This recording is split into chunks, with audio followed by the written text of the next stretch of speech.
And welcome back to the channel, guys. We're here for the second time, technically, today. Dave and Randy Heights talked Oklahoma football, baseball, basketball. They talked everything because, unfortunately, OU's kind of on the trend up at the moment. Welcome for the very first time to the channel, Mr. Joshy Manning, Esquire. Joshy, how we doing, brother? Always doing well, Ghost. Appreciate you having me on. Absolutely. Once again, long overdue. And welcome back again, making her usual weekly appearance, Miss Avery Barham. Avery, you doing all right? I'm feeling great. Nervous at all? No. Why would I feel nervous? I don't know. I got a text this morning from somebody in this live show that simply said, "I hate you. We have series, and now I must hate you." And so, did it take you until now to kind of, for the rivalry juices to get flowing? Have you kind of been shelving them back and pushing them away as far as you can, or you just decided, hey, today I'm going to start letting the hate flow? So if that's to me, you know that I let the hate flow on Monday or Tuesday whenever I said A&M sucks ass whenever you were interviewing Mr. Mendoza. I've been talking a good amount of shit, not enough though. I hadn't gone full, I don't know, name your A&M or Aggie terrorist out there who goes after us all the time. I hadn't done that yet, but just give it a couple days. I love a good Ag Knox reference on this show. They are not safe. Avery, how about you? You waited till today to start your trash talk. So I've been nervous all week. How about you? Just setting in? I've been trying to keep it internal since last June. I've been trying to be civil, but I think today is the first day that it really came out of me. And now that it's out, I think it's like a Pandora's box. I don't know if I can keep it back in. So I'm just counting down the hours until Friday at 7 o'clock, and then we see where it goes from there. But I'm feeling good, so I'm not gonna hold back. More than fair, and I'll go ahead and give you an opportunity to talk some trash. This is, and I know you won't talk the wrong type of trash here, but you got to call it how it is. Texas has been dealt another blow in the injury department. Actually, they've been dealt a couple of more blows in the injury department. Jared Spencer will not make his. There we go. That's the type of energy, old Sarge. Here we go. Jared Spencer will not make his, his usual Friday night start for Texas. He has been very big in SEC play for the Horns. Not honestly have any confirmed news on Jared Spencer, but I'm gonna be honest, I'm not hearing great things as far as not for this weekend, obviously, but in the foreseeable future as well. Again, that is not confirmed, but the vibe that I get, the feeling that I get, and then small chatter. I'll say there's a lot of concern, a lot of worry about that. So we definitely want Jared to get healthy because at the end of the day, you want everybody to be at full strength, and especially coming into a series like this, you don't win this series, Texas fans immediately point to excuses, to injuries. Aggies immediately start saying, hey, excuses. And so it would be nice to just not have that be an issue. But then you pile on Jonah Williams, who there's some apparent issues there, and I won't go into any further detail, but his time seems to be very much in jeopardy as well for this weekend. A guy who's made 2 consecutive starts for Texas, obviously had a big game Sunday against Auburn, had another, laser to right field. I know there's a lot of Jonah Williams talk going on Twitter last night, but Jonah had another productive outing before leaving that game with what is perceived to be a little bit of a hamstring injury. Joshy, do those injuries coupled with Max Bellew, did they give you pause? Did they give you concern about facing a really hot A&M team? I mean, of course they do. Look, kind of just starting off, like you said, Jared's been our Friday night guy. He's been unreal these past 5 or 6 weeks. And, it puts a strain on our bullpen, as we know. I mean, look, I don't need to say it. We kind of saw it last night, right? The big thing was that bottom of the bullpen can get rough, and it gets rough really quick. A&M's thing, the way that they win is to get through our starters, right? And make sure that they're getting, further and further into our pitching depth. We got a lot of depth, but, we only have so much going on the pitching. So, I've heard that Ruger may be the Saturday or Friday starter. Okay, you guys stop. The Friday starter may be Ruger. That's what I'm hearing. Saturday's kind of up in the air. Sunday's up in the air, but we'll see. As for the hitting, that left field spot has been a problem. It just, unfortunately, it has been. Jaden Duplantier has been, I love him. He gives it his all, but we can't have, 140, 150 at the bottom of the lineup. We cannot have where we're sitting here at, playing A&M, who is the hottest team in college baseball right now. I'll say that. We can't just have an automatic out at the bottom of the lineup. We cannot do that. And what we saw last week against Auburn was we're the strongest when our 5 through 9 is just going off. I don't like having to go back to Jaden Duplantier, but, that's kind of what the cards play. If the cards are what they are, then let's play them like that. Yeah, I mean, like you're saying, eventually you start to run out of the damn bodies, man. And, Jaden's one of the healthy caps that we have that's going to be available to play. He has experience, going to need him to step up. And again, this whole season has kind of been defined by people stepping up in absence of others for Texas. We've had so many injuries via pitching, hitting both. Somebody has always found a way to step up. Again, I think the challenge is a lot stiffer this weekend with A&M. They're damn good, but not damn good enough for me to not talk any shit to you, Do-Rag, because I'm sure you said the same thing back in November, and then you said the same thing with Buzz Williams and that highly ranked A&M basketball team before Rodney Terry, no longer employed at the University of Texas. Rodney Terry took the last 2 games of that series. So I get it, man. You got to talk your noise, but at the end of the day, it would make some sense for y'all to win the series against the number 1 team, the coach you took. But hey, it is what it is, and I'm glad y'all here. Appreciate you. All Aggies in the comments, no Longhorns. Kind of disappointed with that, but it is what it is. Avery, I know you don't have sympathy for injuries, correct? You're not going to feel bad for us in Burn Orange because you're just going to be like, hey, next man up mentality, right? You're the University of Texas. You should have enough guys. Injuries are what they are, but I don't want to hear about it.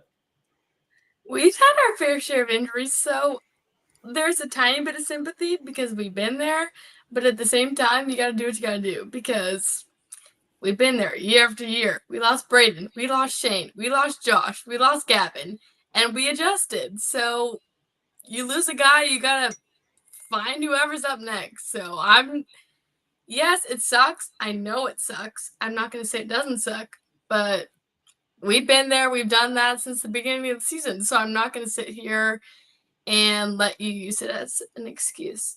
As you should not, because again, as part of the game, both teams have had injuries, and I just had to bring it up because I can already promise you that there will be a lot of excuse making one side or the other. And if we happen to lose a series, that's the first thing that we will point to, and whether somewhat valid or not, nobody wants to hear it. Nobody cares. I don't know about it. I don't know if I want to know about a new sandwich streak. I will say this: I don't like seeing A&M baseball with a bunch of golf stuff in their dugouts. It bothers me. It really does, because that school doesn't know a lot about golf. I'm kidding. Sorry, Sam Bennett, Madisonville legend. That's really rude to say, but we're kind of ranked number 1 in golf right now. And so if y'all are just honoring the University of Texas golf program, honoring the world number 1 Scotty Scheffler, maybe even honoring my personal favorite Rory McIlroy, kudos. But keep that shit out of our dugout, okay? Y'all leave the putters at home because you're gonna need the bigger sticks this weekend. I'm nervous as hell, to be honest. A&M's hot. It's what I expected to see from them all year, and this is with a Prager and his over 7 ERA in the SEC play. So there's still room for A&M to play even better, as far as a complete team. I want to see a lot of the A&M bullpen. That's where I think, if we can get into that bullpen, A&M's probably thinking the same thing. We have a couple arms in the bullpen that you do not want to see. But we look at last night, we had to go to a lot of random arms in the bullpen that don't have a lot of combined experience, and Texas State beat those guys up pretty good. Again, really good to beat those guys. Texting with Barstool Texas State throughout the course of that game was a blast, kind of. but it was fun in the end. And so, and watching Longhorn Twitter, Bobcat Twitter go at it was such a nice like precursor to A&M and Texas Twitter going at it all weekend. It's perfect. But Josh, I will say this, man, you bring heat on Twitter, you're not afraid to back down. And so anybody watching on YouTube that is not familiar with X, this is another reason for you to come over to Twitter, because this guy is literally giving shit to Aggies, Sooners, etc., nonstop, pretty much 24/7. And there's really, he keeps it in bounds, but he's still right there with the paper cuts pretty relentlessly. So again, you're on YouTube watching. Thank you for being here. A lot of us are active on X, and we bring up a lot, reference Twitter a lot in the conversations that go on there. So throw a quick like on this video, guys. And if you haven't subscribed to the channel, you watching on Twitter, go follow the link in our bio, and that'll take you to the channel. Throw a quick sub, and thanks for being here. But all right, we have to talk about it. We're going to go Avery first. Avery, if A&M were to win this series and God forbid or sweep Texas, how do they do it? What are the keys for A&M baseball here to walk out of Austin and take a series win from the #1 team in the country, coached by a guy that you probably heard of before? You say if, I say when. And look, I'm going to be honest. 3 weeks ago, if you saw me in my first episode, I wouldn't have said the same thing because it was rough. But we are coming off of a complete Mountain Valley low to this team has figured it out. And even if they hadn't at this point, I just think there's way too much. Okay, let me say this. There's a lot of emotion going into this series, and that's completely objective. Like, there's no way around it.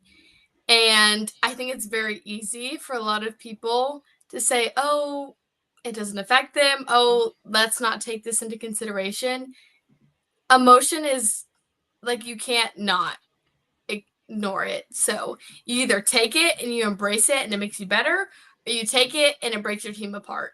And our team got run ruled by Tennessee, and you would think, oh my gosh, how did this team ever recover? They did. So they took it, they ran with it, and now we are on like an 8-1 game win streak. So 8-2. I don't know. Correct me on the numbers. That's not important. What I'm saying is, I believe in this team 110%. If I don't, what kind of fan am I to not believe that our team has the exact momentum? They have all the pieces. Terrence Keel got his first home run this past Tuesday. I saw the putter. I saw it. He's not even a power hitter, and he gets a home run. If all our hitters are on top of their game, I am not going to stop them. Look, Ryan Prager has not been on top of his game. I know he's due. So I'm going to put him in full trust. I think he's going to start for us on Friday night, and I think it's going to go Ryan, Justin, and Miles, and I think we're going to continue the way we've gone, and I feel good about it. I am not sitting here expecting us to sweep, but I'm also not sitting here expecting us not to win this series. So I am ready to go into Austin and do what we need to do, and I think we will take care of business. I feel good about it. Yes, I'm nervous, but also I am excited. There's probably a word for that. Oh, it's anxiety. Yeah, anxiety. That is the word for that. So there we go. So just a lot of belief. You and some hitting. Ryan Prager turning it around. Yes. Winning on Friday would be huge for A&M because we're without our Friday starter. Looks like we might be moving our Sunday starter to Friday, and if you can get by Ruger and the mustache, that's really big for you. I do have to drop a birthday shout out to Mr. Trey. I'm not going to say his last name because I've accidentally doxed people before, but where to go? There he is. My man. Happy birthday, brother. One of the best dudes on Twitter. Used to be my best friend on Twitter. He'll come back one day. But I will say this. It's been a lot of fun to just think about, the emotions that will go into this and to think about the big storyline. Obviously, Jim Schlossnagle leaves A&M for Texas right after losing in the College World Series final, after getting A&M to 2 World Series trips in 3 seasons, once in which he beats Texas and eliminates Texas. Anybody would be pissed. Anybody. There were a lot of things said, a ton of things said about Jim. It's hard to say that Texas fans wouldn't have done the same. whether they be true or not. There was a lot of stuff out there, and that only adds to me to the fuel to the fire because he's my guy now, and so it's all these people, the Barstool A&Ms, the that one goofball that used to be on Twitter, Aggie Report, sidelines. I get the hate. I get why they were so mad. Like, I get it, but it's personal, and it means something. It means more than it normally would if A&M and Texas were meeting on the baseball diamond. And so for me, if A&M were to win the series, it's beating Ruger on Friday, because I think that puts Texas behind the 8 ball, because then you're really, really hoping that Luke Harrison shows up with this best stuff on Saturday. And again, we're going to have to, have Max Grubbs or Cade Bing. We're going to have to, patchwork a game together. Now, Josh, it's your turn. Texas wins the series. Texas sweeps. What are the keys for Texas? How do they get it done? So, first off, Texas is going to sweep. This is over. I'm calling my shot right now. I know we were waiting on predictions at the end. I'll call it right now. We're sweeping this one. People have such a short memory. We're kind of like golden retrievers in that, because 30 days ago, A&M was dog shit dead, just sitting in the water. Nobody thought they'd make a comeback. Ghost did call. He did say, it's not an if, it's a win with them, which I'm fine with. And, they've kind of come back to life. And I think they've come back to life because they realized, look, we need to play for Michael Early. Michael Early doesn't really know what he's doing as a head coach. He kind of sits there and has that stupid Mike McCarthy look like 50% of the time, where he's just sitting with his mouth wide open in shock. But, all that to say is the keys to winning this game, and the single key. Oh, there's Gig and Bart with the clip. Perfect. I knew that was coming. So first, the big key, obviously, is we have to get 5 to 6 innings out of our starters. 5 to 6 innings is going to be the way we do it. Number 2, and I actually think this may be a bigger key, is we have to get production from the 5 through 9. I think if we're going to win this series, Kimball Schuessler and Casey Borba have to be 2 of the best players on the diamond. We know that our 1 through 4, we know that they're going to get hits. We know that Ethan's going to get on at least twice. We know Ryland is going to hit at least 1 or 2 home runs, hopefully even more. We know Jalen Flores is going to have at least 1 big hit. We know that. What we don't know is what happens after that, the first 4, where we're getting into 5 holes where Kimball is either, a killer or he's an automatic out. Into Casey Borba, same thing. We got, A-Rod, ever since he's come back from his injury, has not been, as hot as he was. I mean, last night was a tough night for him. I think that was his toughest night at the plate that he's had all year. So we got to figure that out. And, like Ghost said, starting off, Jonah Williams being out potentially really hurts us. Because if we're running in the 9 hole with Duplantier again, we're sitting at a 1 for 10 hit rate on there. And, if he gets on with a walk, that's great. But I think A&M's pitchers are going to be a little bit better than what Texas State was offering up. And I think they're going to know to pitch to Jaden. So I don't know how much he's going to walk. Look, those are my keys to victory. 1 is getting 5 to 6 innings out of your starter. 2nd is 5 through 9. I do think we're sweeping. I'm going to make the call now, probably against my better judgment. I think that's about it with me on that prediction. Well, it's pretty obvious what we'll post on Twitter either later tonight or in the morning. I think we'll give everybody a chance to hear Joshy's call on that, because it definitely deserves a little bit of attention there. I am not as confident in a sweep. I do think that you're very accurate, and you're 5 through 9 has to be productive for Texas. When we were really, really good, the 5 through 9, you can tell they're the guys kind of lifting up this team, because you do know what you're going to get in the 1 through 4 holes. It's baseball, one of the hardest sports in the world. You're rewarded for being successful, 3 out of 10 times in the biggest level of this game. And so I feel really good. Like you just said, the guys that always hit will hit, and it's dependent upon the bottom of the lineup, who was very, very good against Auburn. And we're going to have a repeat of that. Would go a long way for Texas. I am worried mostly about pitching, because A&M is hitting the absolute cover off the baseball right now. It all started that second game in Tennessee, the day of the doubleheader. They scored 26 runs, haven't slowed down since. I want to say they're averaging close to like 11 runs since being no hit by the Vols on that Friday night.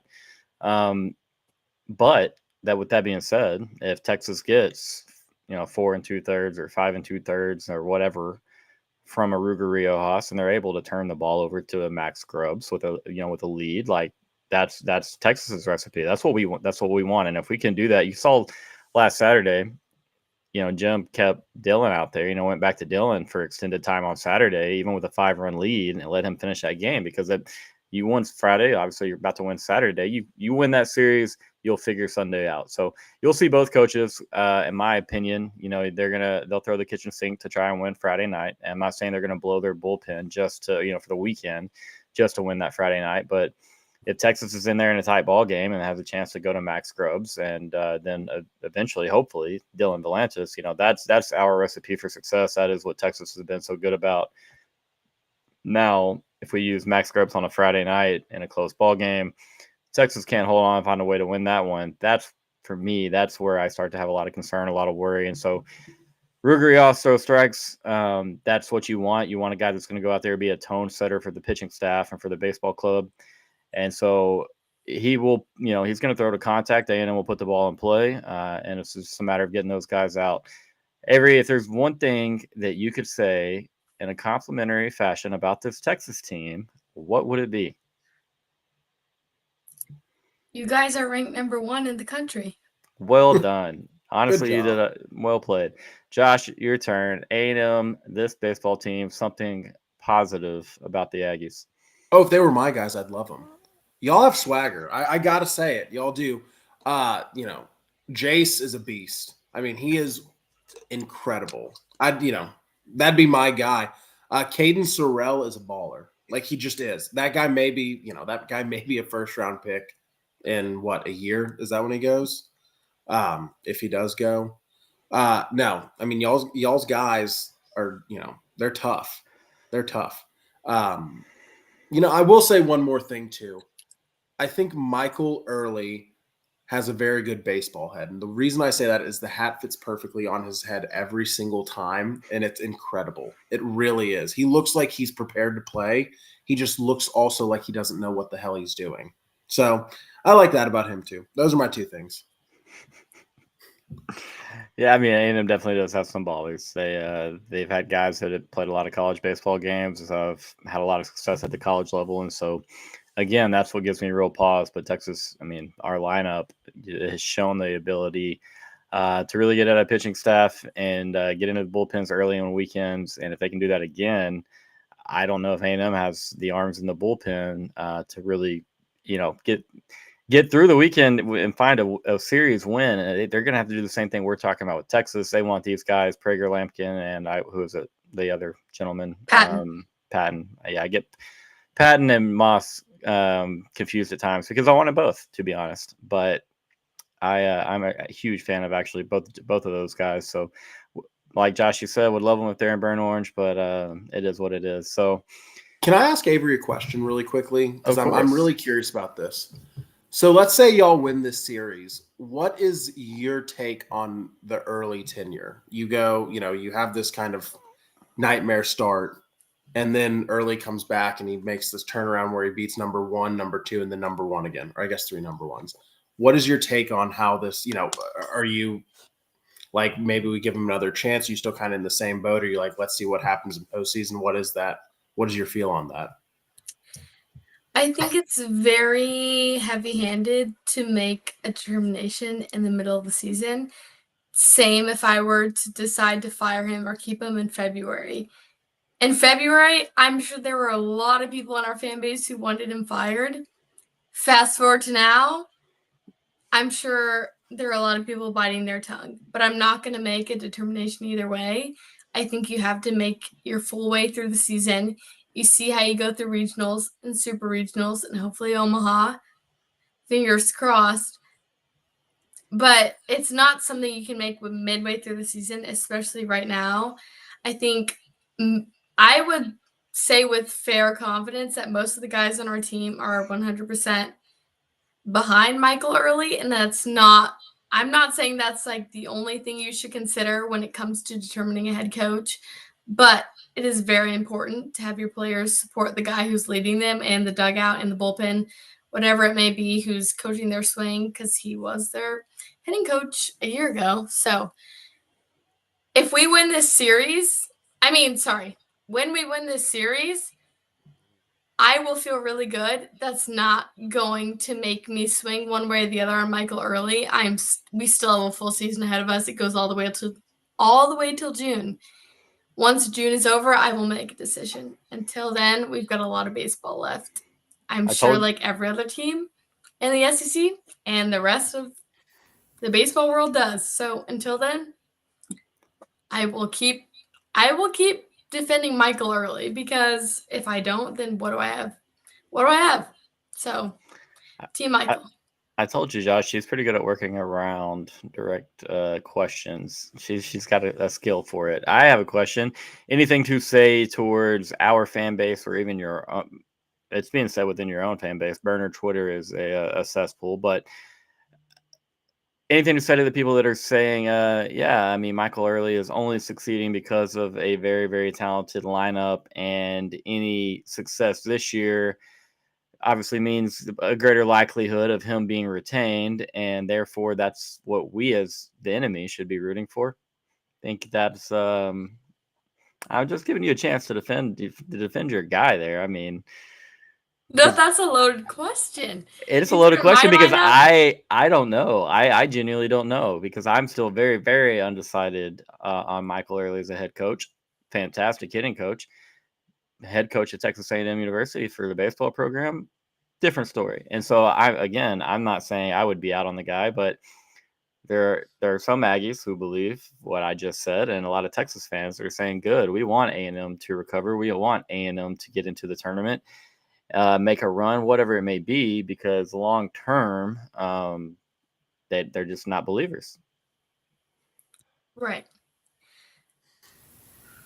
Loaded question, because you threw in your dugout, you threw in my dugout, you threw in our fans, you threw in your fans. Coming into this season, Michael Early is the guy that our players chose. You walk in, you wake up from a coma, whatever. The first Tennessee game, we get run ruled 10-0. There is no way that any rational human being is watching our baseball team and thinking, oh yeah, Michael Early is the guy. After losing 10-0 against Tennessee, he lost the series against Kentucky and Bama and Vandy. He managed to win one game against Kentucky. The rest of the games were sweeps, right? There is not, I've been keeping up with TexAgs. I've been keeping up with our players. Delusional optimism is the only way to describe the way that we've been playing. That is the only way that you would believe that we would have a chance at coming back against Kentucky. You get run ruled in Knoxville, there is not a single human being who's thinking, oh yeah, we're going to win the next two games. Even if it's a doubleheader, I don't care. We won a doubleheader in Tennessee. I don't know what that even said, so it doesn't matter. We sweep South Carolina. You win a doubleheader in Arkansas. You win Friday, you lose Saturday morning, you win Saturday afternoon, which apparently is not a gentleman's sweep. Sorry, whoever I said that to who got offended. Sorry, it's not a gentleman's sweep apparently. Yeah, that's not rational. That's not logical, but we did it. So I'm going to keep supporting Michael Early, because every single player who I've ever watched or who I've ever heard speak is behind him. And until they come out and say, I'm not behind it, then I won't be behind it. But there's no reason for me to ask for him to get fired when our players have literally hit rock bottom and found a way out of it. There is no excuse for them to not just totally quit on our team. And they didn't. So now here we are. If we keep winning the way that we have been playing baseball, it's not crazy to say that we could host a regional. So here I am, supporting our team 100%, ready to come out on Monday winning this series. So I'm going to stand behind it 100%. I'm not going to say sweep. I'm not going to be greedy. But you better, if you want to host, you better go ahead and start getting greedy in these series. You have to sweep Texas or LSU. One of the two are going to have to happen. I know it's Nash and Clint as the only Longhorns that I've got more Sooners in here than Longhorn fans right now. At least in the comments. I'm not saying they're not out there. And absolutely the hell not do-rag. But whoops, wrong. So, See, there was one thing that Avery said, which was funny, which was, I'll ride my guy until he's gone. I remember the morning of the first game, I DM'd Ghost and I asked him if he wanted to keep Rodney Terry. And he said, no. He said, I don't think we're going to go anywhere because this was part of a bracket challenge. I had us going to the Elite Eight, and I said, I fucking love Rodney Terry. I want him back. And then I saw what happened when we lost to Xavier. You kind of get lost in the sauce when you're in it. You don't really take that, holistic approach whenever you're, right in the middle of it. But, A&M has, I would say, the best top to bottom lineup in college baseball, or close to it. Michael Early was given everything for, what should have been a very successful year that he picks up after Schloss and then kind of moves on with it. That didn't happen for one reason or another. Maybe it was, obviously, you can't blame a coach on everything, but there were a lot of dodo brain moments where, when you have a team that's a roster that's probably over $10 million in NIL that you have to spend to retain, and you get blown out by, we lost to Texas State. I'm not going to say that, but y'all get blown out by, who was it? Kentucky. You lose their first 2 or 3 series. You lose some non-cons. Look, if I were you, and living through the Rodney Terry experience of being like, oh my God, this is a guy who's gotten us to the Elite Eight. This is a guy who's gone to more tournaments than Shaka Smart did, or won more tournament games than Shaka Smart did, and Rick Barnes in his last, 4 or 5 years as the head coach of Texas basketball. I think it's kind of, you look at what you have right now, you look at where you're going right now. I just kind of think it may be time to cut the cord if it's not a championship or bust type year. Is it a championship or bust type mentality, Avery? Is that what you have? Is that what most Aggies have? I'd say a good amount of people coming into the season thought that this year would be a failure if we didn't win it all in Omaha. I don't know if that's just because I'm used to not winning anything that I wouldn't say the same thing. But listen, I'm not totally 100% locked down, never going to say a bad thing about Michael Early. There's no reason that we should have been in the position that we are in right now. But here we are. We have to make the best of where we're at. I'm not totally out on him either. So I can't give you a full number, but based on what we're doing right now, he looks like he feels a little bit safe. No, but we have to keep going. This is not 100 or 0. He's riding a smooth wave, but there's more to come. I'm sure glad we don't have to look for a coach. Hopefully not for a long time. The last time I was honestly as excited about the current baseball hire was when we had a basketball hire that lasted for about 16 months, and not really relevant how that ended. But speaking on that, D-Rag, you made the comment about Rodney Terry, about the Sweet 16, which was actually an Elite Eight. He was we were already into the season, and I'm not saying the players didn't pick him. It is a completely different circumstance. So because we've already played basketball games, we're not just going to go out and poach a coach and take somebody in the middle of the season. It would be funny if we did, though, because y'all's reaction would be downright hilarious and there would be so much backlash. But with that being said, I could have taken Texas to that Elite Eight. Okay, I'm very bitter. I'm annoyed because we wasted 2 3/4 year on Rodney Terry. I think he's a fantastic man, great dude, but you don't want a Rodney Terry. You don't want a Charlie Strong or a Tom Herman. Luckily, with Charlie, the results were bad enough to where it was an easy call. With Tom Herman, on the other hand, it were much better results than Charlie. Still not Texas what we think the standard is results. And so that is a comparison I'm kind of making here because Tom had a Sam Ellinger and had plenty of NFL players on the defense. In 2018, he had a filthy defensive coordinator and scheme, and they just paired well together with that season. But I like Michael Early as a guy. I think he's going to coach in college baseball for the rest of his life.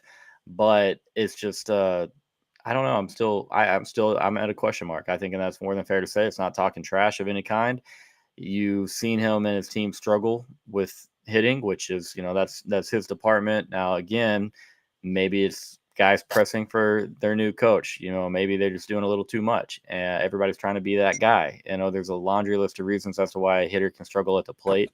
And it was just odd to see, most of that roster struggle because pitching wasn't the issue there for the first several SEC series.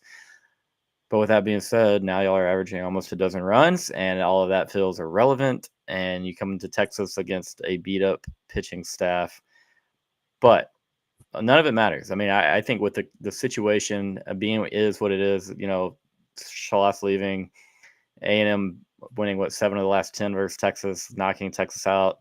And Omaha beating Texas last year late in that game, which was a heartbreaker, by the way. I think I ate 6 Jack in the Box tacos after. I was like, I'm going to punish myself the worst way that I know how. I tweeted about it. Don't worry. I was so pissed. And I've forgiven Jalen for his errors. This baseball errors happen, and we're moving on, and he's going to be a big part of the series win in Austin this weekend. That's just the only way to look at it. Josh, are you going to be in town? You hitting up the dish for any live action? I wish I was. Can't do this weekend, unfortunately. But I'm hoping to make a game here in the next couple weeks. But, one thing that I didn't get to say, and just really quickly to go back, because, you're talking about now A&M, beating us last year. I kind of think part of this season has been a little bit about exercising demons. And particularly the reason why I say that is, look, last night, I think everyone sat there and watched that game and said, oh shit, here we go again. This is the David Pierce's big weakness, and we lost to him already once this year. And what we saw was almost a return of the 2024 team in the sense that they could hit the ball like crazy, but they couldn't fucking pitch. And that's how I felt yesterday. And I was like, oh shit, here we go. And that's a game last year we lose. Mm-hmm. Just is. It's a game actually probably 2 months ago we lose, but we didn't. And it almost kind of tracks like football, just in that sense of where Sark was having the exercising of demons, where it was like, you'd have our first 5-7 season, obviously. Same thing as the year before. After that, we start winning those games that we generally end up losing. That 2024 year, same thing, right? We start winning those games that are real close, that we try and blow, and we end up taking them back. I kind of think that this is playing out in a similar way. And that's why I have this confidence with A&M. In that I think that this is about exercising demons, because Barstool A&M chirped at me yesterday. You guys have beaten us one time since COVID. We have. Y'all have owned us. I think that's right, isn't it? I think I went back. More than one. No, we have beaten y'all one time since COVID. Oh yeah, that makes sense. My fault. Yeah. Y'all have taken the woodshed to us. I think that it's going to be the exercises of demons. I think we're back. I think we're going to make this series a sweep. So that's where I'm at. That's where I'm at. Now, if Texas sweeps, they, obviously get into A&M's bullpen all weekend long. A&M, starting pitching has been strong. And it goes for the flip side. Like, whoever starting pitching steps up and performs better in this series, that's who comes away. It's just that simple. I hate to be coach speak or just standard, but ABC, if you will, it is what it is. Like, it's absolutely coming down to starting pitching. Who can get the outs? Both teams are going to hit home runs. Nash and I talk about this all the time. You got to minimize damage here. Solo shots aren't going to kill you. Both teams have hit grand slams in the last, couple of games that have been played. A&M's had a lot lately, but runs will be scored at times and balls are getting out. I'm curious to see what the wind's doing, because that seems to always play a part of the dish. I'm going to go ahead and give Nash some more credit, since, maybe you Aggies haven't been the dish falk in a while. The fences have been moved in a little bit, not quite as much the pitcher's park as it once was. But I'm nervous for pitching, man. I want these guys to get in and deliver. And one thing that we do have on our side is that big bad Max Wiener. And being able to say that and knowing that, seeing the growth that he's had with this pitching staff, it's hard to put into words. And so I know this staff is going to bring it. Now, we don't even talk about all the guys that were recruited by Texas or recruited by A&M that are on the other side of that rivalry, guys who maybe were told by people that, they weren't good enough to come here, good enough to go there. And now they're there playing against said coach who said that. To me, like, it almost feels like Inside of the Dish will be as wild as Inside of Kyle Field was back around Thanksgiving. I mean, to me, it felt kind of like a fight could break out literally almost any second outside. Not with me. We were hanging out, me and whole sidelines. And that fellow, that Aggie Report guy, I miss him. I'm going to say it again. But I'm nervous for the fans. I'm nervous for the teams. I'm nervous for Twitter. There's not one facet of this whole thing that doesn't just kind of fill me up with anxiety. And I've been this way since Monday, I hate to say this, but I didn't care about last night whatsoever. I cared because I knew the players were tired of losing to Texas State, and I knew that my guy Nash was battling with Barstool Texas State, and they're going back and forth. So I'm rooting for Nash, but at the end of the day, I'm worried about this weekend. I'm worried about beating A&M. And what Texas State and Texas did on the field last night it has no meaning on our season whatsoever. It's a good confidence boost that our guys can continue to come back or continue to battle and rally from a deficit. But at the end of the day, it meant nothing. I was going to lose not a wink of sleep if Texas didn't rally in that game. All attention goes to A&M. It goes to Michael Early and to the fan base that had a lot to say last summer. And I get it. That's what makes this rivalry great. I don't know about you, Avery. Well, I don't know if we talked about this because I'm not sure, honestly, that you're old enough. But Joshy, were you one of the guys who were like, no, fuck that rivalry. I don't want this game to be played. I do not care whatsoever about A&M. I'm done with that rivalry. Or were you like, we need A&M and Texas to come back. This Twitter Cold War needs to end. We have to have some substance to the rivalry again. So the first year I was kind of agnostic. I was like, whatever, we walked off because it was before I got into UT. So, I was like, I really didn't care. And all my cousins were Aggies. So, I just kind of rooted against them because I was like, fuck them, because I couldn't handle the whoop, whoop. I couldn't handle that bullshit. It's pretty good, bro. I mean, kind of. Well, yeah, I've had so much practice. And so, hearing all that, I was like, whatever. Then I go to UT. I'm like, all right, we need it back. I was from Houston. So, 75-25. It was the Johnny Manziel time at that point. So, that's whenever Southeast Texas went from Texas to, A&M when we kind of dropped the ball. But, by 2017, I was like, okay, I don't need to play the Sand Aggies anymore up in Lubbock. I don't need to I don't need to play Texas Cocaine University. I don't need to play Baylor anymore. I don't need to play any of those scrubs. I want to play in the real SEC with the real folks. I was like, you know what? Let's get it.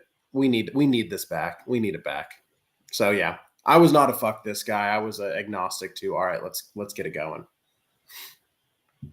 I like it, man. I was always on the side of, hey, we need the game to come back. But I will say that I do wish we played Texas Tech in some type of maybe every 4 or 5 year rotation. I'm not wanting to go to Lubbock, but let them come down here and take that whipping every couple of years.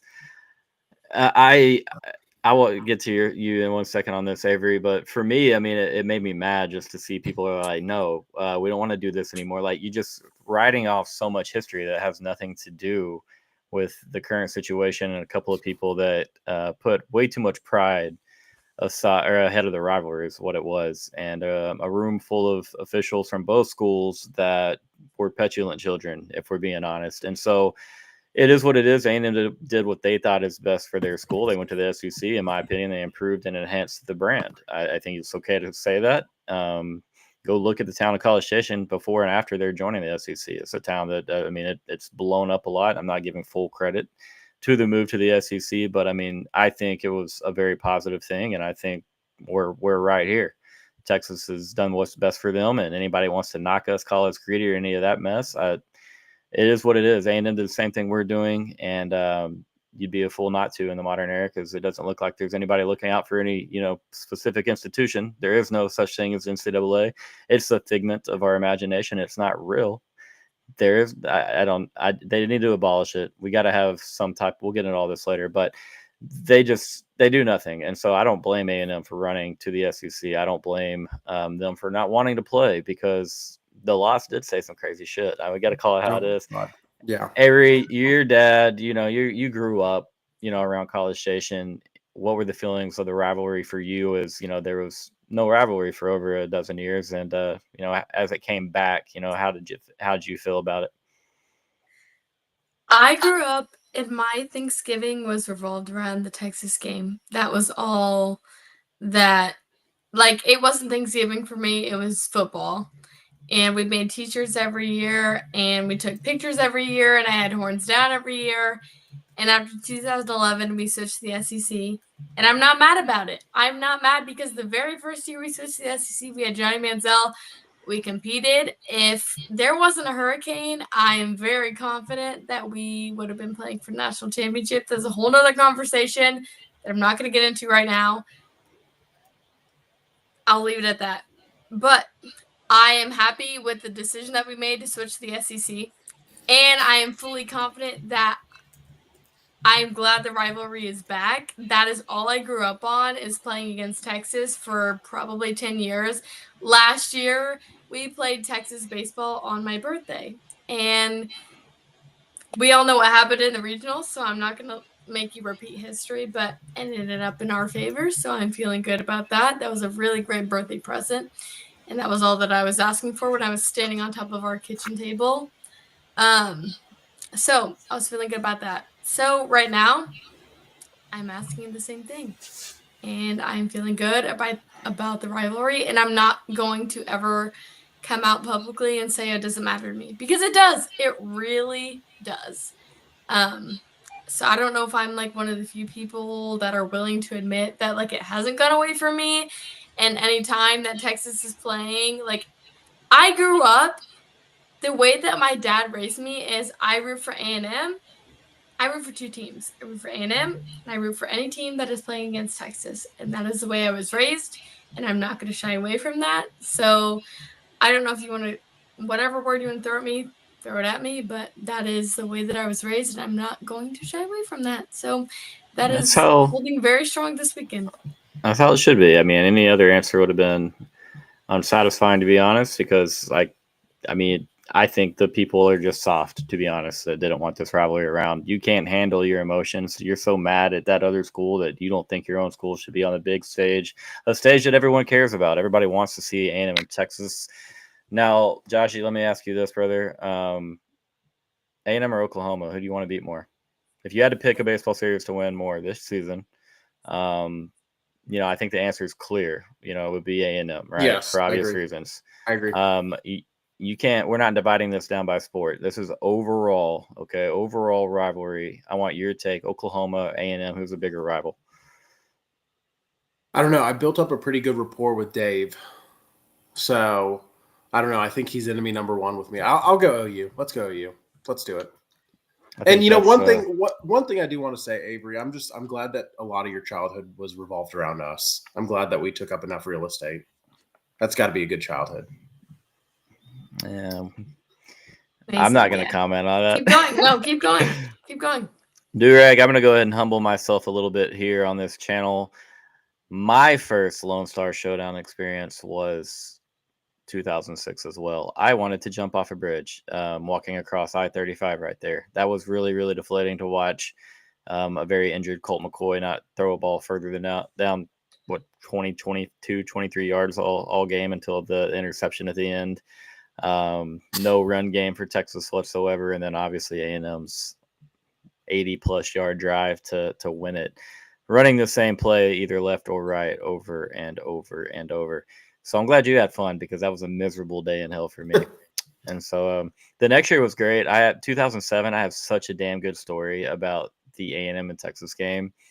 It will take me a while. We'll get into it closer to football season, but somebody remind me, because it's certainly worth telling. these fan bases hate each other, and it's so glad that it's back. And I'm meeting some friends that I haven't seen Aggies Friday before the game. Real excited about it. They're fired up. We will be cool, calm, cordial, our normal selves before the game. We're not going to talk during that game. We're not going to text during that game. We're not going to talk after it, and we probably won't until Sunday night or Monday. And that depends on how it goes and who wins. Avery, I'm going to put you on the spot right here. I'm going to ask you for a prediction on the series. I feel like you've kind of hinted what side you're taking, I think, but give me an official prediction. 2 out of 3. Do the Aggies sweep? And you're welcome to even break it down by game if you want. But what do you think? I won't break it down by game, but I am going to come on record and say Texas A&M wins this series 2-1. I don't know if we win Friday, Saturday. I don't know if we win Friday, Sunday, Saturday, Sunday. You can pick whatever you want. A&M will win the series 2-1, and that's what I'm going to leave it at.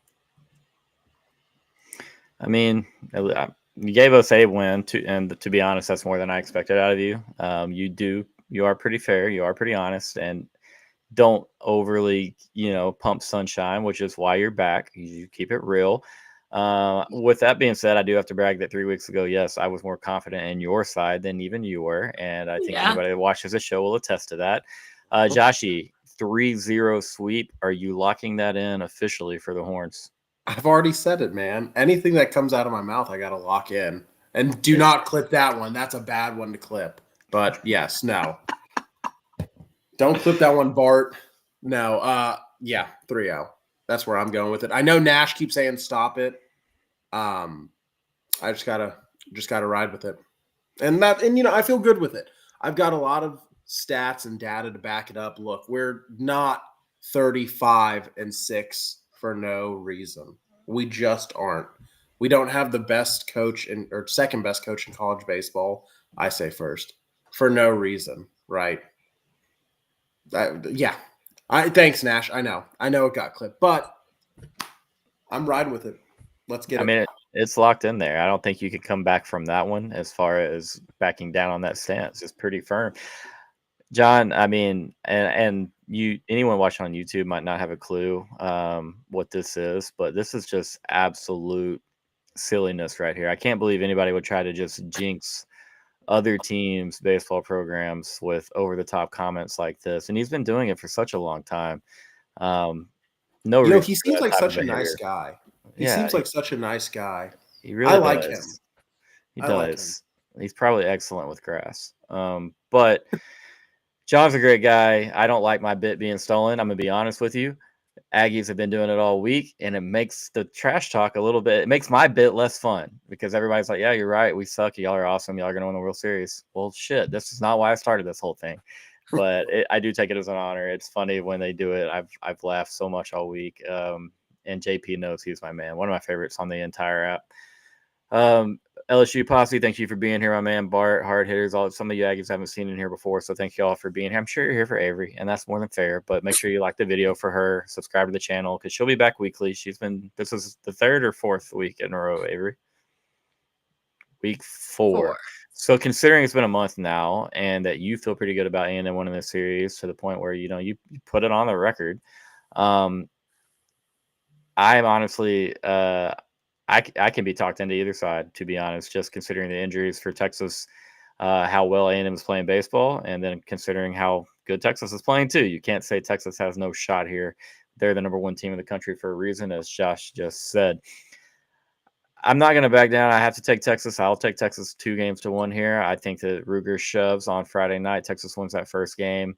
I'll give A&M Saturday, and then Texas wins behind a big effort from Max Grubbs is what I'm thinking. And I'm just trying to speak it into existence. That's what I want to see. So long story short, Avery, you're taking A&M 2-1. I'm taking Texas 2-1. We haven't discussed this at all. I wanted to see your reaction to it live. I'm challenging you. If your prediction comes true, I will sing whatever song of A&M's that you would like here next time that we get on the channel. If Texas wins this series, you sing whatever UT song of my choosing. I might have you sing 3. I don't know. Yeah, so I'm putting you on the spot. You do not have to accept, but I've embarrassed myself barking like a Georgia Bulldog on this channel, and we still have a Georgia fan that owes us and Eyes of Texas on here. So I was like, hey, why not add an Aggie to the mix? Let's spice it up just a little bit more, make it even more fun. No, there's no way I don't accept. I accept. I accept. Because if I don't We accept, got her. if I don't accept, then that's me saying I don't believe in my baseball team. And I believe in my baseball team. So You here had I no way am. out. There you go. I accept. You had no way out, and I respect you for that because you definitely saw the trap that was being laid. I definitely was ready to pounce if you declined. And so yeah, so it's locked in. If Texas A&M wins the series, I owe Avery some type of hoopla, fight song, hullabaloo, something. yeah. And after It'll be Texas the wins war the hymn. series, Yeah. that's a really long song. And there is a gentleman in this comment who's been, or in the comments, who's been on this channel and actually sang the Aggie War Hymn. So I'm sure I could go to him, get some of the lyrics, run that back. That wouldn't be an issue. And I'll if you do handwrite want them for you if you need them. if anybody wants to see that performance, I'm really, really happy to bring that back, put that on the timeline because it was an all-timer on this channel. And let me tell you right here, man, you will never see me wearing maroon of any shape, form, or fashion. It will never happen, Clint. So don't. Oh, I'm not singing the spirit of Aggie Land. I can say I know it my ABC and 1, 2, 3. Y'all do both of those in that song. I'm pretty sure. I don't care. Cool song, way to get behind it. But y'all are doing some weird stuff in that song. The lyrics It's a aren't great song. The lyrics aren't it for me, bro. We're talking about farmers and we're talking 1, 2, 3. Like It's simple. I mean, y'all, no shit, y'all. It is. You're right.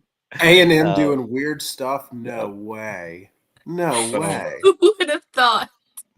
Who'd If have we thought lose, it? I'm telling you, man, I'm not backing down. It is a bet's a bet, and y'all got me nervous now. I got guys over here singing. They're talking about me singing. I'm not singing anything because Texas baseball is winning the damn series. Okay, clip that if you want. Texas is getting it done. It's going to be a great series. I am not near as confident as I am portraying to be, but I'm confident enough to make a little wager here and embarrass myself again if it comes down to that. So. You two, a couple more minutes left. Anything that y'all would like to bring up, address, comment on? Any bets between yourselves? Honestly, I may, if A&M wins this series, I may mosey on over to Texags and go get myself a little subscription. There you go. There will be plenty of sunshine being pumped by my good friend Billy Lucci and company over there. And that's not a knock on Billy. Y'all know I love Billy. Today, I think is the first time I've ever quote tweeted Billy or even replied to Billy without being in agreement in a very, very long time, because that take is pretty bad. Texas lost 11 people to the draft last year and then made the college football semifinals and had an opportunity in the last 2 minutes to make a national title game, which they would have handled pretty easily. Yeah, man, it sucks. We didn't win. We didn't win. In case anybody was curious about that one. So, were you at that game? Was I at that game? Nash and I were at that game together. We watched Jack Sawyer run right into our souls. We were right there in that end zone that he scored in. And then the poor Ohio State fan that Nash had been battling with back and forth throughout that game, who I promptly, with just a quick one-liner, bodied pretty hard.